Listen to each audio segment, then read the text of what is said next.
Evo ja, Saša, da pitam samo jedno pitanje. Da li je to, Saša, zvanično vjerovanje Jevreja od prije i danas? Većine, velike većine, ili su to neki izuzeti? Ko je?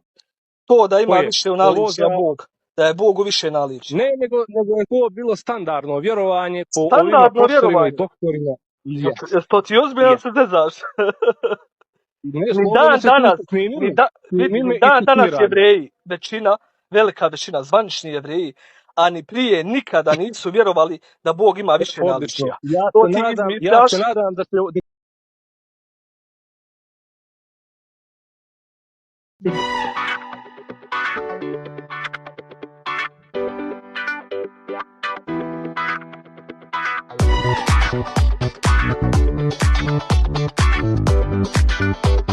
God.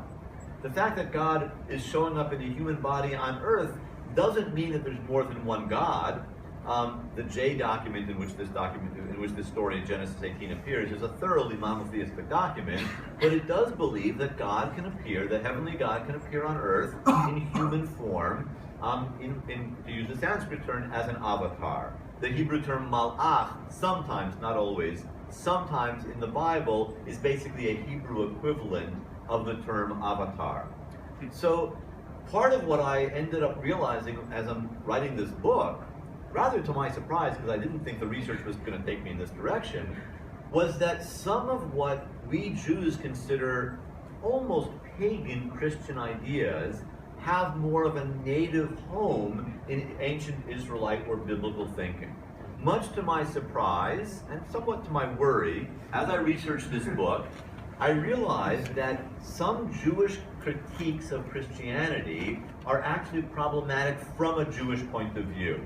So for example, I think a lot of Jews sort of think that the idea that God could have a son in human form who was God's son but also was God at the same time, that's somehow just a pagan idea.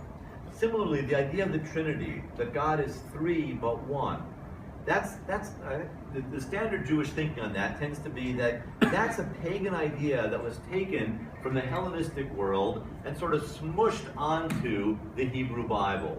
What I realized as I was researching this book was that that's really not the case. That the idea of an avatar, of a human or some other earthly manifestation of the one heavenly God, it actually does exist in ancient Israelite monotheism. And therefore, the idea of Jesus, the theological model behind the incarnation, is not completely alien to Judaism. Similarly, the idea of the Trinity. Jews tend to think, well, the Trinity means that Christians actually are polytheists. They're kidding themselves. They're not really monotheists, because real monotheism wouldn't have such an idea. But I think in the ancient world, in the ancient Near East, the idea that a single deity could manifest himself or herself multiply was actually, without losing the unity of his or her personhood, that was actually a standard idea. It existed among Babylonian pagans, but it also existed among Israelite monotheists.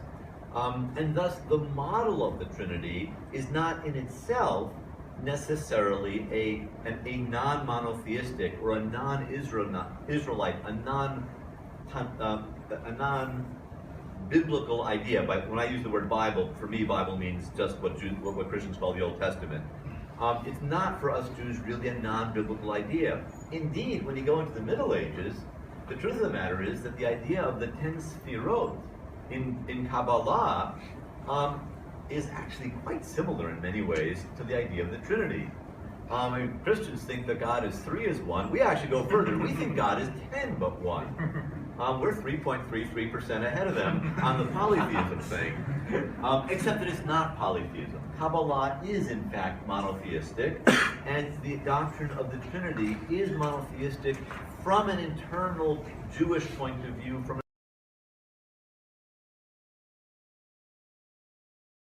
כתוב אחד אומר, עד די קורסבן רמיו, ועתיק יומין יטיף. So one verse says, his chair was sparks of fire, his chair in the singular. The other verse says, until chairs were set up, and the Ancient of Days sat. Once again, it looks like we have a purely formal contradiction. But if we think about what I said just a few minutes ago, we can see that this is, again, a very, very threatening idea. It's a very threatening idea. What are two thrones up there if there's only one God? And again, I want to emphasize, these are real arguments that Christian writers used to prove that there was the Father and the Son, that there was a doubleness in Godhead. But we're in for a real surprise, because the Talmud answers, it says, La Kashya, again, there is no difficulty, Echad lo ve'echad leDavid. So we've got two thrones, one, Atik Yomin, the Ancient of Days, is sitting on, and who's sitting on the other one? David. It seems like a very elegant and easy solution. But when we think about it, we'll see that this solution itself actually is full of chomer nefetz. First of all, if David is sitting up there all the time, right? If David HaMelech is sitting up there all the time next to the right hand of God, so what is he? I mean, there aren't people sitting up there. Secondly, I'm sure you all know the book of Daniel by heart, but just in case I will remind myself.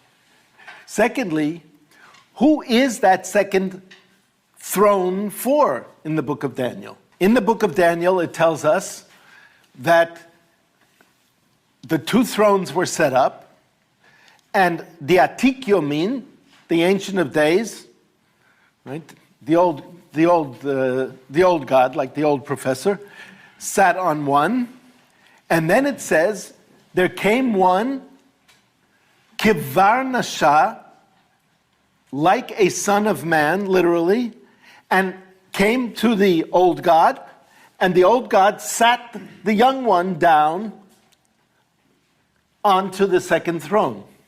Now, there's no question that in the book of Daniel, the one like a son of man is understood as a divine figure, as God, as a divinity, let's say, which is quite amazing, of course.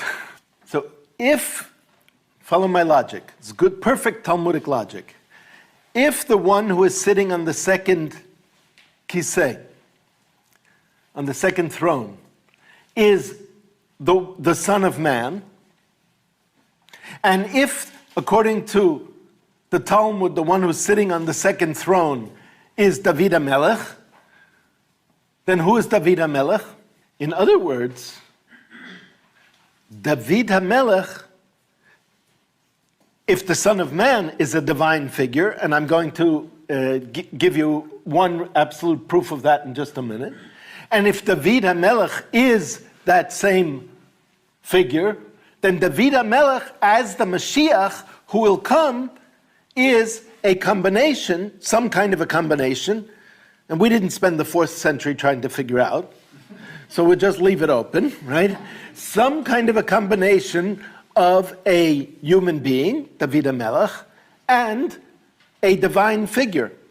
Now, how do I know that the one like a son of man is an actual image of a god or a godlike figure? Because it says he came on the clouds of the heaven.